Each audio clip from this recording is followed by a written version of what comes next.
College ಮತ್ತು applied sciences college, physiotherapy college ಮತ್ತು ಹೋದ ವರ್ಷದಿಂದ ಲಾ ಕಾಲೇಜ್ ಸಹ ಈ ಬಿಜಾಪುರದಲ್ಲಿ ಪ್ರಾರಂಭವಾಗಿದೆ. ಬರುವ ವರ್ಷದಲ್ಲಿ ಆಯುರ್ವೇದ ಕಾಲೇಜ್ ಆಗಿರ್ಬೋದು, ಫಾರ್ಮಸಿ ಕಾಲೇಜ್ ಆಗಿರ್ಬೋದು, ನರ್ಸಿಂಗ್ ಕಾಲೇಜ್ ಸಹ BLD ಯೂನಿವರ್ಸಿಟಿ ಅಂತ ಬರುತ್ತದೆ. ಇದೇ ರೀತಿ ನಾವು ಬರುವ ಒಂದು ವರ್ಷದಲ್ಲಿ ವಿಜಯಪುರದಲ್ಲೂ ಸಹ ಬೇರೆ ಬೇರೆ ಹೊಸ ಕಾಲೇಜುಗಳನ್ನು ಸ್ಥಾಪಿಸಬೇಕಂತ ಉದ್ದೇಶಿಸಿದ್ದೇವೆ. ಅದರಲ್ಲಿ ಪ್ರಥಮವಾಗಿ ಇನ್ನೊಂದು ಇಂಜಿನಿಯರಿಂಗ್ ಕಾಲೇಜ್ ಹೊಸ ಕ್ಯಾಂಪಸ್ ಆವರಣದಲ್ಲಿ ಒಂದು focusing on IT and electronics, artificial intelligence, robotics ಮತ್ತು ಎಲೆಕ್ಟ್ರಿಕಲ್ಸ್ ಒಂದು ಇನ್ನೊಂದು ಇಂಜಿನಿಯರಿಂಗ್ ಕಾಲೇಜ್ ಹೊಸ ಆವರಣದಲ್ಲಿ ನಾವು ಸ್ಥಾಪಿಸಬೇಕು ಅಂತ BLD ಯೂನಿವರ್ಸಿಟಿ ಅಂತ ನಾವೆಲ್ಲರೂ ನಿರ್ಧಾರ ಮಾಡಿದ್ದೀವಿ. ಅದೇ ರೀತಿ ಉತ್ತರ ಕರ್ನಾಟಕ ಭಾಗದಲ್ಲಿ ಪ್ರೈವೇಟ್ ಅಗ್ರಿಕಲ್ಚರ್ ಯೂನಿವರ್ಸಿಟಿ ಕಾಲೇಜ್ ಬಹಳ ಇರಲಿಲ್ಲ. ಈ ಮೊನ್ನೆ ಗೌರ್ಮೆಂಟ್ ಅವರು ಪರ್ಮಿಷನ್ ಕೊಡೋದ್ರಿಂದ ಒಂದು ವರ್ಷದಲ್ಲಿ ನಾವು ಒಂದು ಬಿಜಾಪುರದಲ್ಲಿ ಅಗ್ರಿಕಲ್ಚರ್ ಕಾಲೇಜ್ ನಾವು ಪ್ರಾರಂಭಿಸಬೇಕಂತ ಎಲ್ಲರೂ ನಾವು ನಿರ್ಧಾರ ಮಾಡಿದ್ದೀವಿ. ಅದರ ಜೊತೆಗೆ ತಂದೆಯವ್ರದ್ದು ಪ್ರೆಸಿಡೆಂಟ್ BLD ಅಸೋಸಿಯೇಷನ್ ಅವ್ರದ್ದು ಸಹ ಒಂದು ಏನ್ ಕನಸಾಗಿತ್ತು ಅಂತಂದ್ರೆ ನಾವು ಬಿಜಾಪುರ ಜಿಲ್ಲೆಯಲ್ಲಿ ಈಗ ನೀರಾವರಿ ಆಗಿದೆ, ಬೇರೆ ಬೇರೆ ರೀತಿಯ ಅಭಿವೃದ್ಧಿ ಆಗಿದೆ, ನಾವು ಹೈನುಗಾರಿಕೆಗೆ ನಮ್ಮ ಬಿಜಾಪುರ ಜಿಲ್ಲೆಯಲ್ಲಿ ಜಾಸ್ತಿ ಒತ್ತು ನೀಡುವುದನ್ನು ಕನಸಾಗಿತ್ತು. ಆ ಕನಸು ನನಸು ಮಾಡಬೇಕಂತ ಒಂದು centre of excellence in dairy and farming ಅಂತ ಹೇಳಿ ಇದೇ ಅಕ್ಟೋಬರ್ ತಿಂಗಳಲ್ಲಿ ಚಾಲನೆಯನ್ನು ಕೊಟ್ಟು ಮೊದಲನೇ ವರ್ಷಕ್ಕೆ ಸುಮಾರು 50 ಜನ ಫಾರ್ಮರ್ಸ್ಗೆ ಒಂದು ಮಾಡೆಲ್ ಫಾರ್ಮ್ ಅನ್ನ ಮಾಡಿ ಯಾವ ರೀತಿ ನಾವು ಆರ್ಗ್ಯಾನಿಕ್ ಆಗಿ ಏನೇನು ಅವರು ಹೈನುಗಾರಿಕೆಗೆ ಬೇಕಾಗಿರುವಂತಹ ಎಲ್ಲ ಇನ್ಪುಟ್ ಸಹ ಅವರೇ ಬೆಳೆದು ಮಾಡುವಂತದ್ದು ಒಂದು ಸೆಂಟರ್ ಆಫ್ ಎಕ್ಸಲೆನ್ಸ್ ಬೇರೆ ಬೇರೆ ಇಡೀ ಭಾರತ ದೇಶದಲ್ಲಿ ರಿನೌಂಡ್ ಎಕ್ಸ್ಪರ್ಟ್ಸ್ ಸೇರಿ ಮೊದಲನೇ ವರ್ಷ 50 ಫಾರ್ಮರ್ಸ್ಗೆ ಅವ್ರ ಇನ್ಕಮ್ ಜಾಸ್ತಿ ಆಗಬೇಕು, ಅವ್ರ ಡೈರಿ ಔಟ್ಪುಟ್ ಜಾಸ್ತಿ ಆಗೋ ರೀತಿಯಲ್ಲಿ ಎಲ್ಲ ಮಾಡ್ಬೇಕಂತ ಹೇಳಿ ಅಕ್ಟೋಬರ್ ತಿಂಗಳಲ್ಲಿ ಚಾಲೆಂಜ್ ಮಾಡಿದ್ದೀವಿ. ಬಹುಶಃ ಒಂದು 5 ವರ್ಷದಾಗ ಒಂದು 2,000 ಫಾರ್ಮರ್ಸ್ಗೆ ಅದು ಇಂಪ್ಯಾಕ್ಟ್ ಆಗಿ ನಮ್ಮ ಇಲ್ಲಿ ಬಿಜಾಪುರ ಜಿಲ್ಲೆಯಲ್ಲಿ ಬೇರೆ ಬೇರೆ ಕಡೆ ಈ ಎಕ್ಸ್ಪರ್ಟ್ಸ್ ಬೇರೆ ಕಡೆ ಕೆಲಸ ಮಾಡಿದ್ದಾರೆ. ಇವತ್ತಿನ ದಿವಸ ಈ ಫಾರ್ಮಿಂಗ್ ಅವ್ರ ಇನ್ಕಮ್ ಏನಿರುತ್ತೆ ಹೆಚ್ಚು ಕಡಿಮೆ ಆಲ್ಮೋಸ್ಟ್ ಒಂದಿಲ್ಲ 2 ವರ್ಷದಲ್ಲಿ ಡಬಲ್ ಆಗೋ ರೀತಿಯಲ್ಲಿ ಅವರು ಕೆಲಸ ಮಾಡ್ತಾ ಇದ್ದಾರೆ. ಅದೇ ಮಾಡೆಲ್ ಅನ್ನ ನಾವು ಬಿಜಾಪುರ ಜಿಲ್ಲೆಯಲ್ಲಿ ಮಾಡಿ ಒಂದು centre of excellence in dairy and integrated farming ಅನ್ನೋದು ನಮ್ಮ BLD ಯೂನಿವರ್ಸಿಟಿ ಅಂತ ಮಾಡಬೇಕು ಅಂತ ನಿರ್ಧಾರ ಮಾಡಿದ್ದೀವಿ. ಮತ್ತು ಗೊತ್ತಿದ್ದಂತೆ ಒಂದು ಬೆಂಗಳೂರು ಕ್ಯಾಂಪಸ್ BLD ಯೂನಿವರ್ಸಿಟಿದು ನಾವು ಸುಮಾರು 8 ರಿಂದ 10 ವರ್ಷದಲ್ಲಿ ಮೆಡಿಕಲ್, ಇಂಜಿನಿಯರಿಂಗ್, ಅಪ್ಲೈಡ್ ಸೈನ್ಸಸ್, ಲಾ, ಬಿಸಿನೆಸ್ ಅಡ್ಮಿನಿಸ್ಟ್ರೇಷನ್ ಮತ್ತು ಇವತ್ತಿನ ಯುವಕ್ಕೆ ಬೇಕಾಗಿರುವಂತಹ ಆಧುನಿಕ ಇಂಡಸ್ಟ್ರಿ ಕೊಲಾಬರೇಟೆಡ್ ಕೋರ್ಸಸ್ ಬೇಕು. ಅದನ್ನು ಸಹ ಒಂದು 8 ರಿಂದ 10 ವರ್ಷದಲ್ಲಿ ಫೇಸ್ಡ್ ಮ್ಯಾನರ್ ಎಲ್ಲವನ್ನು ಪ್ರಾರಂಭ ಮಾಡಬೇಕು. ನಮ್ಮ BLD ವಿಷಯದಲ್ಲಿ ಬೆಂಗಳೂರಲ್ಲಿ ಸಹ ಆಗಬೇಕು ಅಂತೇಳಿ ನಾವೆಲ್ಲರೂ ನಿರ್ಧಾರ ಮಾಡಿ ಮುಂದಿನ ಒಂದು 6 ತಿಂಗಳ ಒಳಗಡೆ ಅಲ್ಲಿ ಕನ್ಸ್ಟ್ರಕ್ಷನ್ ಸ್ಟಾರ್ಟ್ ಮಾಡಿ 3 ವರ್ಷದಲ್ಲಿ ಫಸ್ಟ್ ಫೇಸ್ ಅನ್ನು ನಾವು ಇಂಪ್ಲಿಮೆಂಟ್ ಮಾಡಬೇಕು ಅಂತ ಎಲ್ಲ ನಿರ್ಧಾರ ಮಾಡಿದ್ದೀವಿ. ಅದೇ ರೀತಿ ನಮ್ಮ ಉತ್ತರ ಕರ್ನಾಟಕದಲ್ಲಿ ಬಿಜಾಪುರ, ಜಮಖಂಡಿ, ಬಾಗಲಕೋಟೆ ಅಷ್ಟೇ ಬೆಂಗಳೂರು ಅಷ್ಟೇ ಉತ್ತರ ಕರ್ನಾಟಕದ್ದು ಕನಿಷ್ಠವಾಗಿ 2 ರಿಂದ 3 ಬೇರೆ ಬೇರೆ ಜಿಲ್ಲೆಯಲ್ಲಿ BLD ಯೂನಿವರ್ಸಿಟಿ ಅಂದ್ರೆ ಕೆಲವೊಂದು ಕೋರ್ಸಸ್ ಅನ್ನ ಮಾಡಬೇಕು, ಕೆಲವೊಂದು ಕಾಲೇಜುಗಳನ್ನ ಪ್ರಾರಂಭ ಮಾಡಬೇಕಂತ ನಾವೆಲ್ಲ ನಿರ್ಧಾರ ಮಾಡಿ ಇನ್ನೂ ಹೆಚ್ಚಿನ ರೀತಿಯಲ್ಲಿ ಯಾವ ರೀತಿ BLD ಯೂನಿವರ್ಸಿಟಿ ಎಕ್ಸ್ಪ್ಯಾಂಡ್ ಆದರೆ ಎಲ್ಲರಿಗೂ ನಮ್ಮ ಒಂದು ಸಂಪರ್ಕವನ್ನು ಬೆಳೆಯುತ್ತೆ, ಬೇರೆ ಬೇರೆ ಕೊಲಾಬ್ರೇಷನ್ಸ್ಗೆ ಸಾಧ್ಯತೆ ಆಗುತ್ತೆ, ನಮ್ಮ ಬಿಜಾಪುರ ಜಿಲ್ಲೆಯ ಹೆಸರು ಸಹ ಎಲ್ಲ ಕಡೆ ಹೋಗುತ್ತೆ. ಆಮೇಲೆ ನಮಗೂ ಬೇರೆ ಬೇರೆ ಸ್ಟಾಫ್ ಸಿಗೋದ್ರಿಂದ ನಮ್ಮ ಇಂಟ್ರಾಕ್ಷನ್ಸ್ ಆಗಿರ್ಬೋದು, ರಿಸರ್ಚ್ಗೆ ಆಗಿರ್ಬೋದು, ಅಡ್ಮಿಷನ್ಸ್ ಆಗಿರ್ಬೋದು ಎಲ್ಲ ರೀತಿಯಿಂದ ಸಹಕಾರ ಆಗುತ್ತೆ. ಅದೇ ರೀತಿ ಜಿಲ್ಲೆಯ ಜನರಿಗೂ ಬಹಳ ಸಹಕಾರ ಆಗ್ಬೋದು ಅಂತ ಹೇಳಿ ನಾವೆಲ್ಲರೂ ಈ ಎಲ್ಲ ನಿರ್ಧಾರಗಳನ್ನು ತಗೊಂಡಿದ್ದೀವಿ ಮತ್ತು ನಾವೆಲ್ಲರಿಗೂ ತಿಳಿಸ್ಬೇಕಂತ ಹೇಳಿ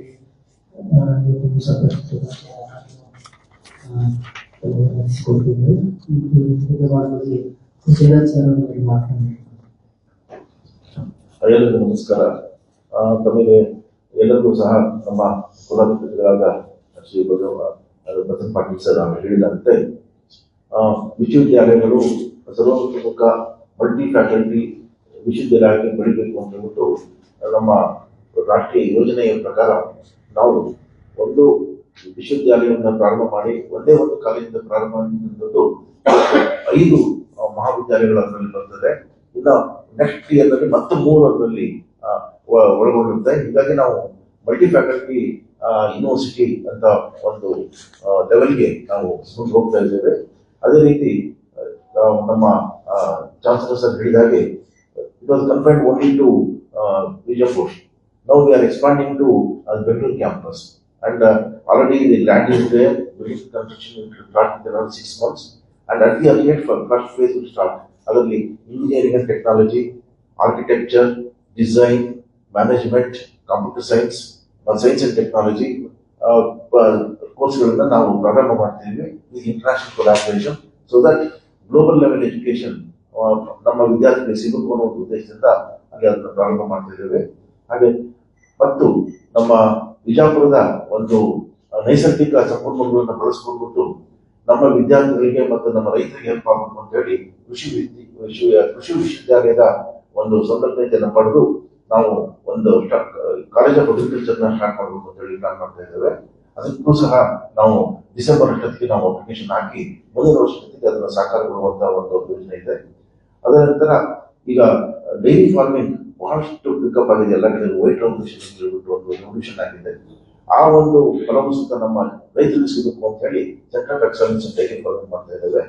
ಅದಕ್ಕೆ ತಕ್ಕ ಹಾಗೆ ವಿದ್ಯಾರ್ಥಿಗಳಿಗೆ ಬೇಕಾದಂತ ಎಲ್ಲಾ ರೀತಿಯ ಗ್ರಂಥಾಲಯ ಸೌಲಭ್ಯ, ಕಂಪ್ಯೂಟರ್ ಸೌಲಭ್ಯ, ಡಿಜಿಟಲ್ ಟೆಕ್ನಾಲಜಿ ಸೌಲಭ್ಯ ಮತ್ತು ನಮ್ಮ ಹಾಸ್ಪಿಟಲ್ ನಲ್ಲಿ state of the art facilities.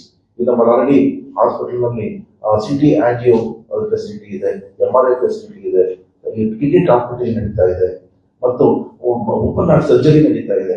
All cardiac facilities both schemes as well as public ನಮ್ಮಲ್ಲಿ ಬಹಳ ಚೆನ್ನಾಗಿ ನಡೀತಾ ಇದೆ. ರಿಸಲ್ಟ್ಸ್ ಬಹಳ ಚೆನ್ನಾಗಿದೆ, ಒಳ್ಳೆ ರಿಸಲ್ಟ್ಸ್ ಇದೆ ಇವತ್ತು. ಸೊ ಇದಕ್ಕೆಲ್ಲಕ್ಕೂ ಸಹ ತಮ್ಮಲ್ಲಿ ಸಹಕಾರ ಬೇಕು, ಪ್ರೋತ್ಸಾಹ ಬೇಕು. ಈ ನಮ್ಮ ಒಂದು ಯೋಜನೆಗಳು, ನಮ್ಮ ಒಂದು ಸೇವೆಗಳು ಜನಗಳಿಗೆ ತಲುಪಲಿ ಅನ್ನೋ ಒಂದು ಉದ್ದೇಶದಿಂದ ನಾವು ಇವತ್ತು ಒಂದು ಪತ್ರಿಕೆಯಲ್ಲಿ ನಾವು ಈ ವಿಷಯವನ್ನು ತುಂಬ ಮುಂದೆ ಮಂಡಿಸ್ತಾ ಇದ್ದೇವೆ. ನಾವು ನಮ್ಮ ಕುಲಪತಿಗಳನ್ನ ರಿಕ್ವೆಸ್ಟ್ ಮಾಡ್ತೇನೆ, ಅವರು ತಮ್ಮ ಒಂದು ವಿಭಾಗದ ಬಗ್ಗೆ ಮತ್ತು ನಮ್ಮ ವಿಷಯದ ಬಗ್ಗೆ ಮಾಡ್ತಾರೆ. ಎಲ್ಲರಿಗೂ ನಮಸ್ಕಾರ. ಸುಮಾರು 115-17 ವರ್ಷದ ಸಂಸ್ಥೆ ಒಂದು 2-3 ವಾಕ್ಯದಲ್ಲಿ ಹೇಗೆ ಬೆಳೀತಾ ಇದೆ ಅನ್ನೋದು ನಿಮಗೆ ಹೇಳಿದ್ದಾರೆ. ಈಗಾಗಲೇ ನಾವು ಏನ್ ಮಾಡ್ತೀವಿ ಅನ್ನೋದು ಹೇಳಿದ್ದಾರೆ. ಒಂದು ಶಾಲೆಯಿಂದ ಶುರು ಮಾಡಿದಂತ ಶ್ರೀ ಬಾಬು ಹಳಕಟ್ಟಿ ಅವರಿಂದ, ಆಮೇಲೆ ಸಂಜನ ಬಸವ ಸ್ವಾಮಿಗಳಾಗಲಿ, ಮುಂದೆ ಮುತ್ಸದ್ದಿ ರಾಜಕಾರಣಿ ವಿಜಾಪುರ ಕಂಡಂತ ಅಪರೂಪದ ರಾಜಕಾರಣಿ ಶ್ರೀ BM ಪಾಟೀಲ್ ಕಾಲದಲ್ಲಿ ಸ್ಟೆಬಿಲಿಟಿ, ಮುಂದೆ MB ಪಾಟೀಲ್ ಕಾಲದಲ್ಲಿ ಎಕ್ಸ್ಪಾನ್ಷನ್ ಆಯಿತು. ಎಲ್ಲೆಲ್ಲಿ ಬಿಜಾಪುರ ಜಿಲ್ಲೆ ಪ್ಲಸ್ ಎಲ್ಲಾ ಶಿಕ್ಷಣ ಸಂಸ್ಥೆಗಳು, ಕನ್ನಡ ಶಾಲೆ ಹಿಡಿದು ಅಥವಾ ಪ್ರೈಮರಿ ಸ್ಕೂಲ್ ಹಿಡಿದು ವಿಶ್ವವಿದ್ಯಾಲಯವರೆಗೆ. ಈಗ ನಮ್ಮ ವಿಶ್ವವಿದ್ಯಾಲಯದ ಕರ್ಣಧಾರತ್ವ young and energetic dynamic Shri BM Patil. So ಇವ್ರ ಎಕ್ಸ್ಪಾನ್ಷನ್ ನೀವು ತಗೊಂಡವ್ರು 3 ತಿಂಗಳಾಯ್ತು ಅಷ್ಟೇ ಈ ಹುದ್ದೆ. ಅಷ್ಟರೊಳಗೆ ನೀವು ಏನ್ ನೋಡ್ತಾ ಇದ್ದೀರಿ ಅಂದ್ರೆ ಆಫ್ ಕ್ಯಾಂಪಸ್ ಬೆಂಗಳೂರಲ್ಲಿ ಬೇರೆ ಜಿಲ್ಲೆಗಳಿಗೆ ನಾವು ಹೆಂಗ್ ಪಸರಿಸಬೇಕನ್ನೋದು ಮತ್ತು ಬೇರೆ ಆಯಾಮಗಳಲ್ಲಿ ಥಿಂಕ್ ಮಾಡುವಂಥದ್ದು. ನಾವು ಅಗ್ರಿಕಲ್ಚರ್ ಆಗಲಿ, ಅದರ ಬೈ ಪ್ರಾಡಕ್ಟ್ ಈ ಡೈರಿ ಪ್ರಾಡಕ್ಟ್ಸ್ ಆಗಲಿ, ಅದ್ರ ಬಗ್ಗೆ ನಾವ್ಯಾರು ಥಿಂಕ್ ಮಾಡಲಾರ್ದಂತ ಥಿಂಕ್ ಮಾಡಿ ಇದಕ್ಕೊಂದು ರೂಪ ಕೊಡ್ತಾ ಇದ್ದಾರೆ. ಸೊ ಇದು ಈ ನಟ್ಸೆಲ್ ನಮ್ಮ ಸಂಸ್ಥೆ ಮತ್ತು ಅದರ ಅಂಗ ಸಂಸ್ಥೆ ಆದಂತ ವಿಶ್ವವಿದ್ಯಾಲಯ ಯಾವ ರೀತಿ ಬೆಳೀತಾ ಇದೆ ಅನ್ನೋದಕ್ಕೆ ಉದಾಹರಣೆ. ಮುಂದಿನ ದಿನಗಳಲ್ಲಿ ನಾವು ಬೇರೆ ಜಿಲ್ಲೆಗಳಿಗೆಲ್ಲ ಈ ವಿಶ್ವವಿದ್ಯಾಲಯದ ವಿವಿಧ ಸಂಸ್ಥೆಗಳನ್ನು ತಯಾರು ಮಾಡೋದಾಗ್ಲಿ ಮತ್ತು ಅತ್ಯುನ್ನತವಾದಂತ ಕೆಲವೊಂದು ಬೆಂಗಳೂರಲ್ಲಿ ನಾವೇನು ವಿಚಾರ ಮಾಡ್ತೀವಿ, ಹೇಳ್ತಾ ಇದ್ರು ಆರ್ಟಿಫಿಷಿಯಲ್ ಇಂಟೆಲಿಜೆನ್ಸ್ ಆಗಲಿ, ಮಷಿನ್ ಲರ್ನಿಂಗ್ ಆಗಲಿ, ಡಾಟಾ ಸೈನ್ಸ್ ಆಗಲಿ, ನಾವು ಬೆಂಗಳೂರು ಕ್ಯಾಂಪಸ್ ನಲ್ಲಿ ಅಷ್ಟೇ ಅಂತ ವಿಚಾರ ಮಾಡೋದ್ರೊಳಗೆ ಇಲ್ಲ ಹೊಸ ಕ್ಯಾಂಪಸ್ ನಾಗೂ ಸಹಿತ ಬಿಜಾಪುರ ಹುಡುಗರಿಗೂ ಇದು ಬೆಂಗಳೂರಿಗೆ ಹೋಗಿ ಕಲಿಬೇಕಂತ ಏನಿಲ್ಲ. ಸೊ ಇಂಥ ಒಂದು ದೂರದೃಷ್ಟಿ ಈಗಾಗಲೇ ನೀವು ಕಂಡ್ಕೊಳ್ತಾ ಇದ್ದೀರಿ. ಮುಂದಿನ ದಿನಗಳಲ್ಲಿ ಹೆಚ್ಚಿನ ಸೇವೆಗೆ ಅವರು ಬದ್ಧರಾಗಿದ್ದಾರೆ. ಅವಕ್ಕೆಲ್ಲ ಅಣೆ ಆಗ್ಲಿಕ್ಕೆ ನಾವು ವಿಶ್ವವಿದ್ಯಾಲಯದ ಏನು ಎಲ್ಲ ಸ್ಟಾಫ್ ಅದೀವಿ ಅಥವಾ ಎಲ್ಲ ವಿವಿಧ ವಿಭಾಗಗಳ ಏನು ಟೀಚರ್ಸ್ ಅದೀವಿ, ಅವರಿಗೆ ಹೆಗಲಿಗೆ ಹೆಗಲು ಕೊಟ್ಟು ವಿಶ್ವವಿದ್ಯಾಲಯದ ಹೆಚ್ಚಿನ ರೀತಿಯಲ್ಲಿ ಬೇರೆ ಬೇರೆ ಸಬ್ಜೆಕ್ಟ್ಗಳಾಗಿ ಅಥವಾ ಬೇರೆ ಬೇರೆ ಊರುಗಳಲ್ಲಿ ಅಥವಾ ಜಿಲ್ಲೆಗಳಲ್ಲಿ ಪಸರಿಸಲಿಕ್ಕೆ ನಾವೆಲ್ಲ ಸಹಾಯ ಮಾಡ್ತೇವೆ ಅಂತ ಹೇಳಿ ಈ ಪತ್ರಿಕಾಗೋಷ್ಠಿಯಲ್ಲಿ ಹೇಳ್ತಾ ಇದ್ದೀವಿ. ಪತ್ರಿಕಾ ರಂಗದವರು ಯಾವ ರೀತಿಯಾಗಿ ನಮ್ಮ ಸಂಸ್ಥೆ 115-17 ವರ್ಷದಲ್ಲಿ ಯಾವ ರೀತಿ ಬೆಳೀತಾ ಇದೆ, ಯಾಕೆ ಇದು ಈಗ ಫಾಸ್ಟ್ ಆಗಿದೆ ಅನ್ನೋದು ನೀವು ಸ್ವಲ್ಪ ಜನರಿಗೆ ತಿಳಿಸ್ಕೊಡ್ತಾರೆ ಸರ್. Thank you.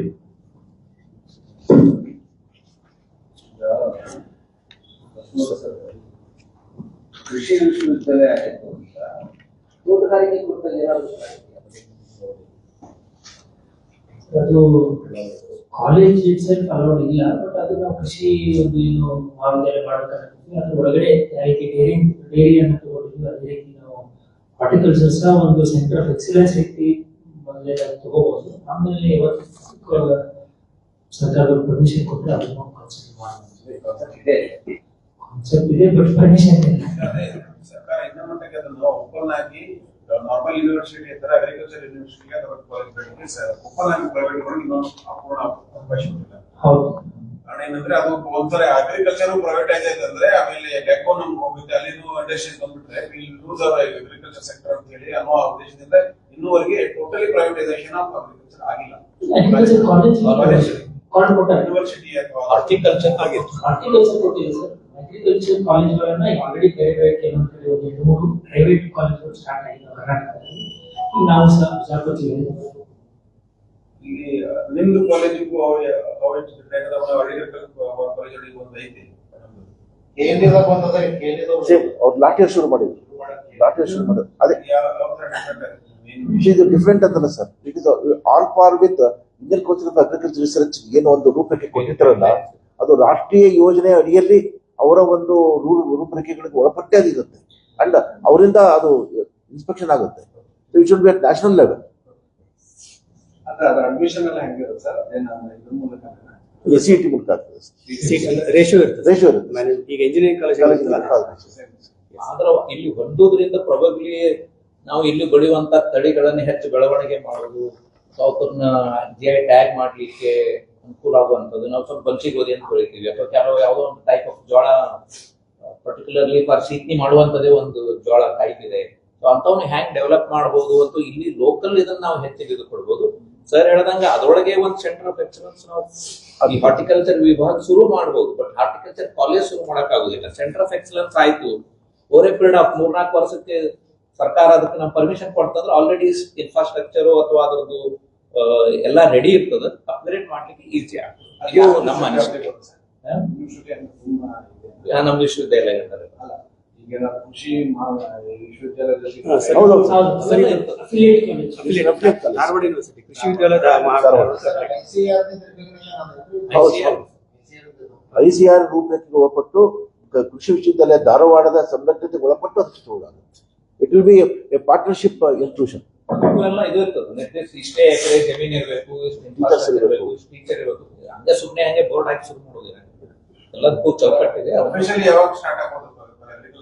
ಈಗ ಡಿಸೆಂಬರ್ ಅಪ್ಲೈ ಮಾಡ್ತೀವಿ ಸರ್. ನೆಕ್ಸ್ಟ್ ಶುರು ಮಾಡಿದ್ವಿ. ಲ್ಯಾಂಡ್ ಇದೆ. Next academic year 26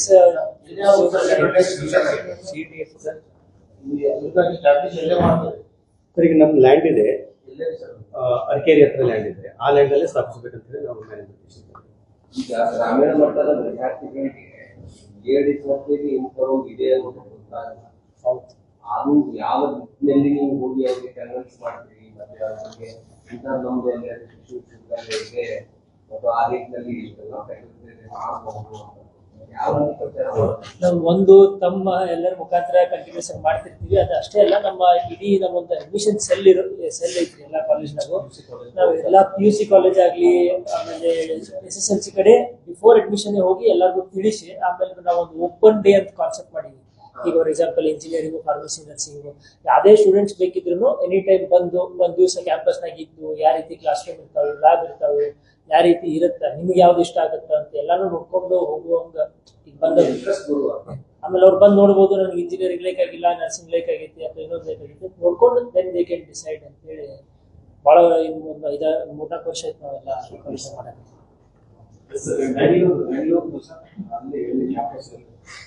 Bengaluru campus north Bengaluru Yelahanka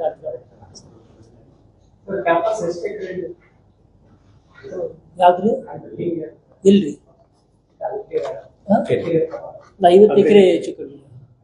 ಹೌದು.